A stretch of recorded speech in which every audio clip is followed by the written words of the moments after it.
অতটা জানি না, এটা তো 1 বছর আগে থেকে শুনছি হবে, আজ হবে কাল হবে। রাজ্য পরিবহন দপ্তরের পক্ষ থেকে টোটো চলাচলের নতুন নীতি চালু করেছে।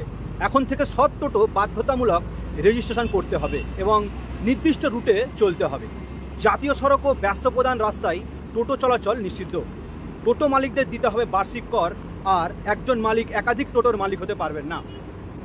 এই বিষয়ে ঠিক কী বলছেন চালকেরা এবং এই বিষয়টা কি আদৌ চালকেরা জানেন, সব বিষয় কিন্তু আপনার সামনে তুলে ধরব। কি নাম আপনার? শেখ আসাদুল।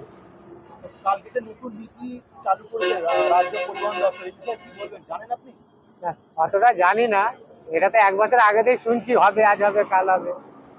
হ্যাঁ, নিয়ম তো শুনছি। হাই রোডে উঠতে যাবে পারবে না, যে যার রুটে চালাবে, এদিকের গাড়ি ওইদিক যাবে না। এসব গরিব মারা প্ল্যান, আমাদের গরিব দেখারে মারার চেষ্টা করছে। যেভাবে টোটো সংখ্যা বেড়েছে, যে হিসাবে টোটোর সংখ্যা বেড়েছে, কি বলবেন? জাম তো হচ্ছে, কিন্তু ছোট গাড়ি ঠিক বেরিয়ে যাচ্ছে। এবার ছোট গাড়ি তো দুনিয়ার হয়ে গেছে, সেখানে একটা বড় গাড়ি ঢুকে গেলে তখনই জামটা হচ্ছে, তখনই টোটোওয়ালাদের দোষ হচ্ছে।